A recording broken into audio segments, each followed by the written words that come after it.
All right, sports fans, how's everybody out there doing? William Martin coming at you one more time here on YouTube with another edition of the 300 Pounds of Sports Knowledge Podcast. It's that time of the week, folks. My weekly picks in the world of the National Football League.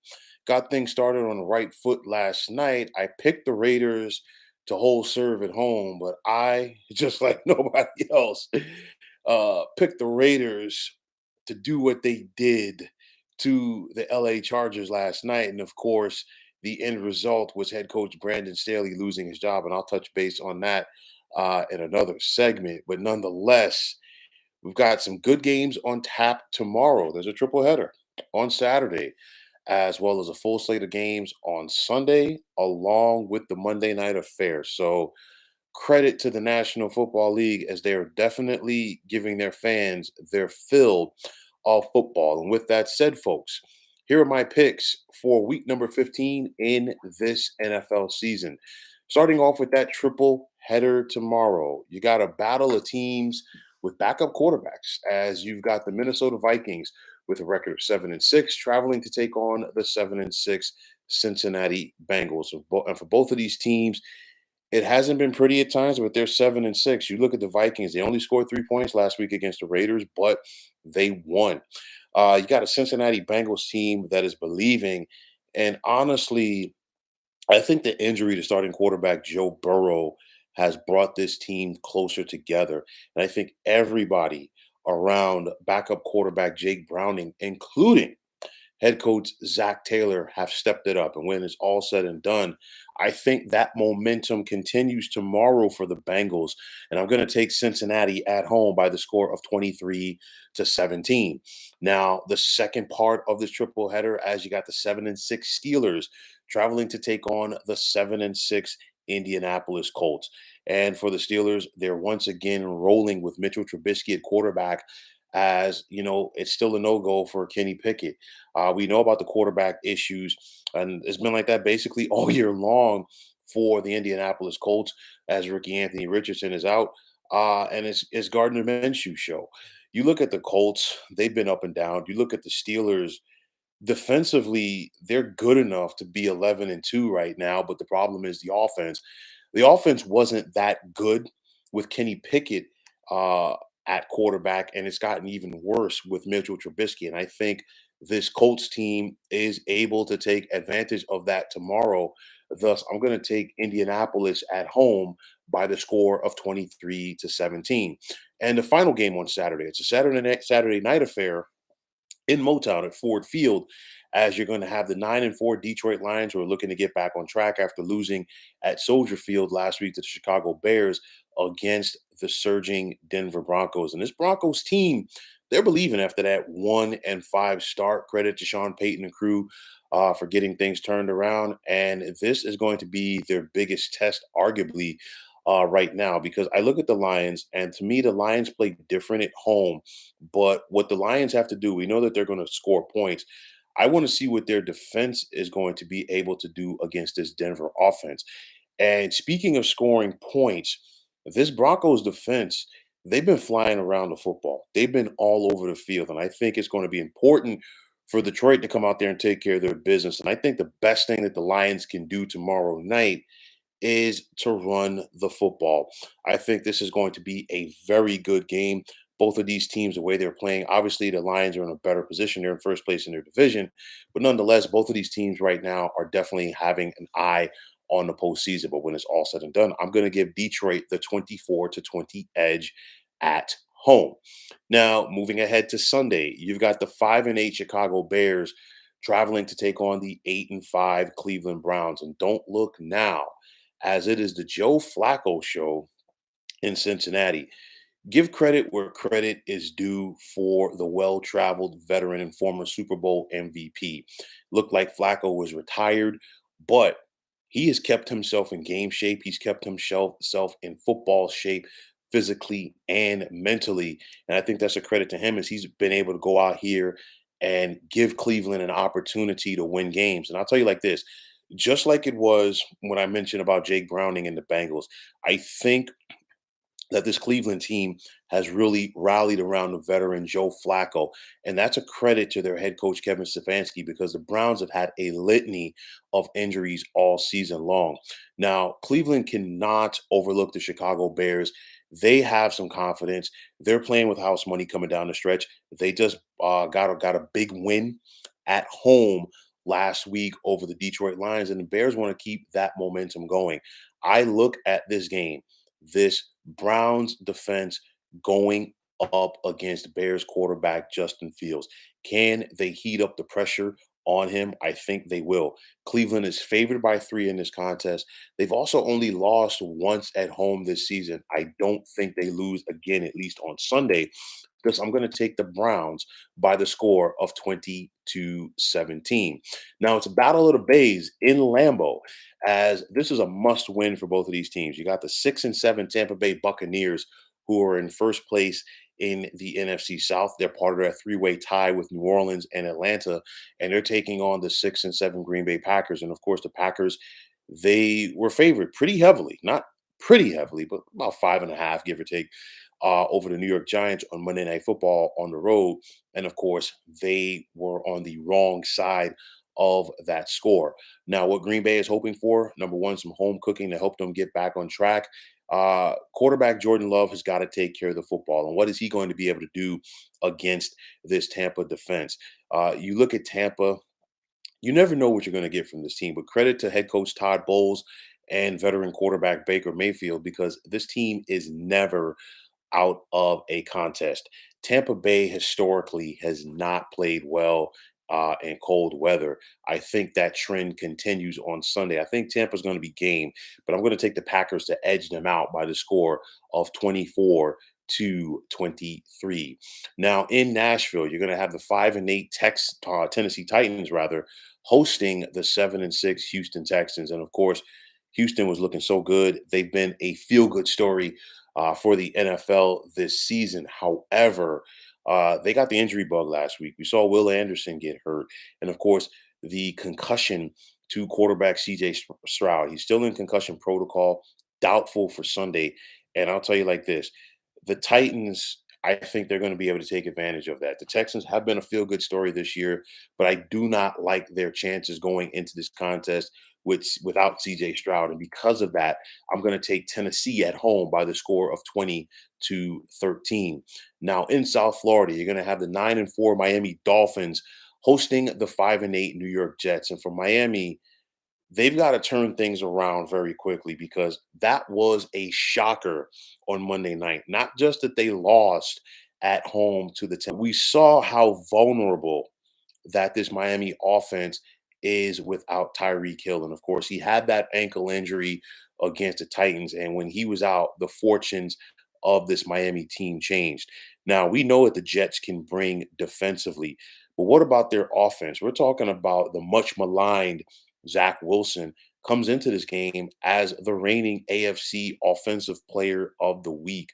Will he be able to keep it going? I'm not sure, because it's not just only about this Miami defense. It's all about Zach Wilson on the road as well, along with the fact of, can Zach Wilson find a way to be consistent? I think this Jets defense is definitely going to keep them in the game. Why? Because if Tyreek Hill is not 100%, I expect Robert Saleh to put the pressure on the Dolphins quarterback Tua Tagovailoa and have him show Saleh in this Jets defense. Can he go out there and find other people? Can he find a way to consistently move the football down the field?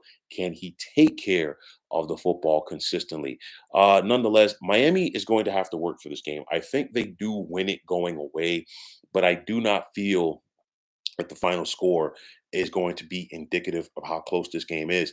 But I am going to take Miami with the 27-13 win. Now in Foxborough, you're going to have the 3-10 New England Patriots hosting the 8-5 Kansas City Chiefs. And we're talking about something with the Chiefs that we really haven't talked about a lot during the Andy Reid, Patrick Mahomes regime. The Chiefs come into this contest looking to end a 2-game losing streak. This right here could be the best remedy for the Chiefs. Now, I will say this, the Chiefs' offense has struggled, okay? But also, I don't expect it to be a free for all offensively in this contest because they're on the road against the Patriots. They're on the road against a Bill Belichick led defense, and they're going to try to cook something up for Patrick Mahomes that he hasn't seen. Easier said than done. But for me, I look at the other phases of the game. I love the matchup for the Chiefs in their favor with their defense going up against the Patriots quarterbacks, whether that's going to be Bailey Zappi or Mac Jones. Patriot fans, this is something that you're unaccustomed to. You haven't seen a team be this bad wearing, the dark blue and silver in a very long time. And I think that trend will continue on Sunday. I like Kansas City's defense to have an impact in this one. Thus, I'm going to take the Chiefs by the score of 31-17. Now, in the Superdome, you're going to have the 6-7 New Orleans Saints hosting the surging 5-8 New York Football Giants. The Giants are believing. They've still got a ways to go as far as if they want to be a playoff team, but nonetheless, this team is believing and they've rallied around rookie quarterback Tommy DeVito. Now, defensively, the Giants are flying around the football. Most notably, Kayvon Thibodeau is showing why he deserved to be a top 10 pick in the 2022 NFL draft. I've talked about it before with the Saints team, and I will keep repeating it right now. This team has been one of the bigger disappointments this season, and most notably, it starts and begins with their offense. Derek Carr and company have not been on the same page all season long, and I'm going to be interesting to see if Wink Martindale, the Giants' defensive coordinator, is going to go out there and try to take advantage of that and make Carr's job that much more difficult. Will the Saints defense be able to slow down Saquon Barkley and this Giants running game? Because if they are, they want to try to go out there and make life tough for the rookie, Tommy DeVito. Now, he's not a guy that's going to sit up there and throw for 350 yards, but you know what? He's provided a spark to this team. He has moxie, and it's, infectious to this team, to say the least. The Saints are going to have their hands full on Sunday. I know that they are a 5.5 point favorite as of today, but I'm going to take New York in this one by the score of 24-20. Now, for the Atlanta Falcons, they could have an opportunity to be in first place by their lonesome. You got the Bucks on the road against the Packers. You got the Giants taking on the Saints. And the Falcons are traveling to Charlotte to take on the one-win Carolina Panthers. For Atlanta, they got to go out there and take care of their business. We know how Atlanta is. It's all about their run game. They treat it like a boxing match, and it's those body blows and those body blows and those body blows, and those 2 and 3 yard runs in the first half turn into 5 yard runs in the third quarter, turn into 10 yard runs in the fourth quarter. And I think that's going to be the key for the Falcons in this game. What will Atlanta's defense be able to do against a rookie quarterback, Bryce Young? We've seen this Panthers team be more competitive since Frank Reich has been fired. However, the wins have not come. That trend will not change on Sunday, as I'm going to take Atlanta, the win on the road, by the score of 27-17. Now at SoFi, you're going to have the 6-7 Los Angeles Rams looking to get back on track against the 4-9 Washington Commanders. Of course, it was a heartbreaking loss for the Rams last week in overtime as they lost on a walk-off punt return to the Baltimore Ravens. But I'll tell you like this.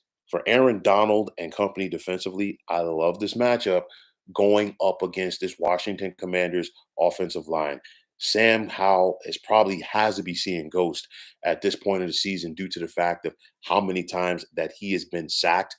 That's going to be a problem once again for this Washington defense. And I do not like the Commanders' chances defensively trying to slow down this Rams offense. Thus, I'm going to take the Rams at home by the score of 30-17. Now, in the desert, you got the 3-10 Arizona Cardinals hosting the 10-3 San Francisco 49ers.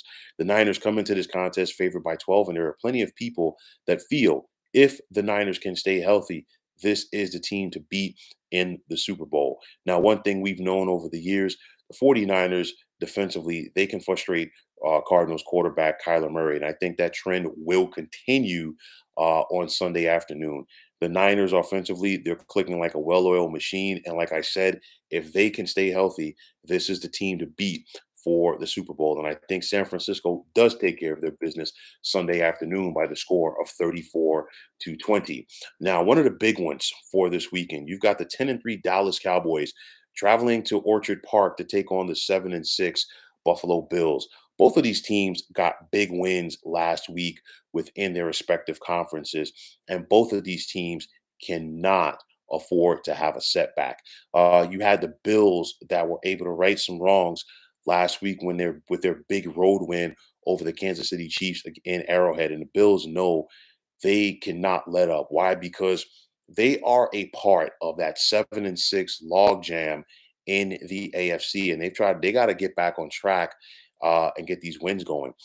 For the Dallas Cowboys, of course, a big time momentum win for them last Sunday at home as they dominated the Philadelphia Eagles. But they know that their work isn't done because they beat the Eagles, yes, but then you got a Buffalo Bills team that is a perennial playoff team. And this is a tough contest for both the Cowboys and Bills this late in the season. Now, this Dallas defense, can they find a way to make Josh Allen turnover prone? That's going to be very interesting. But I love the way that the Bills have been running the football lately. It gives them a lot of balance, and they have to try to find a way to keep, this Dallas pass rush off balance, most notably Micah Parsons. Now, this Dallas offense, Dak Prescott and company, they really haven't been pressured in recent weeks. And can this Denver, because I'm about to talk about Von Miller, I'm thinking about the bulk of his career, but can this Buffalo defense uh, dial it up and put the heat on Dak Prescott? We've got to wait and see. This is a cold weather game. I want to see how the Cowboys respond to that. The Bills, obviously, this is their element. This is going to be a back and forth affair. I think it's going to come down to number one, which defense can make the key plays in the red zone to force the other team to make the field goals, and then which team is able to score touchdowns when they have scoring opportunities as opposed to settling for field goals. Buffalo comes into this contest favored by 2.5. I think this contest is close throughout, and I'm going to take the Bills at home by the score of 34-31. Now, moving ahead to Sunday night, you got the 10-3 Baltimore Ravens traveling to take on the 8-5 Jacksonville Jaguars in a battle of first place teams in the AFC North. For the Ravens, very quietly, Lamar Jackson's having an MVP caliber season, and he's a big reason why this Ravens team is 10-3. And there are some people who think that this is the year that they get to the Super Bowl. For Jacksonville, a tough loss last week against Cleveland. Credit to quarterback Trevor Lawrence for playing through the injury. But now going forward, the Jaguars need to get back on track and they've got to find a way to get wins. What will Trevor Lawrence be able to do against this Baltimore defense? That's going to be the $1 million question for this one. But I just like the Ravens right now. I like the way that they're playing, and I think they find a way to squeak it out on the road. I'm going to take Baltimore by the score of 30-27. And finally, on Monday night, it's a battle in the Pacific Northwest as you got two NFC teams in desperate need of a win. You got the 10-3 Philadelphia Eagles traveling to take on the 6-7 Seattle Seahawks. And for Seattle, the wheels have fallen off. It's one of those where the Seahawks, they had caught the Niners a couple of weeks ago for first place in the NFC West. And ever since then, San Francisco's gone in one direction while Seattle has gone in the other. Injuries to Geno Smith, but to his credit, he's gutting it out. The Kenneth Murray injury at running back has hurt the Seahawks in recent weeks as well. But they get a reeling Philadelphia Eagles team right now, reeling defensively because after getting punched in the mouth by the 49ers a couple of weeks ago, the Dallas Cowboys did not feel any sympathy for the Eagles. They've given up 75 points in their last two. And I think for the Eagles to get back on track, it's going to start with their defense. They need to play with more physicality. They need to play with more of an attitude. They need to have that style of play that they had last year when they went to the Super Bowl. For Philadelphia's offense, they've got to get it going early with their run game and then set up the play action passes to the likes of A.J. Brown and, of course, Devonta Smith. I think it's imperative for Philadelphia to score early in this one, not field goals, touchdowns because you got to try to find a way to take that crowd out of it at Lumen Field. Because if you allow that crowd to get into the game, they truly will be the 12th man. The Eagles need a slump buster, and I think this will be the game right here. I'm going to take Philadelphia on the road by the score of 30-24. So, folks, those are my picks for week number 15 in this NFL season. And as always, I want to take this time out to thank you for tuning into the 300 Pounds of Sports Knowledge podcast here on YouTube. I want to take this time out to thank all of you fine folks out there for tuning in. And if you haven't already, please feel free to subscribe to this channel. Now, if you're on the X, formerly known as Twitter, please feel free to follow me at 300 Pounds of Sports. And like I always say, if you follow me, it'll be my pleasure to follow you right back. There's also the sports discussion group on Facebook at the Sports Depot 365. Now you can check it out. Drop a line and be a part of one of the better sports debating sites going on social media. So once again, fine folks, my name is William Martin, and I am signing off. And I'm saying take care and have yourselves a wonderful day.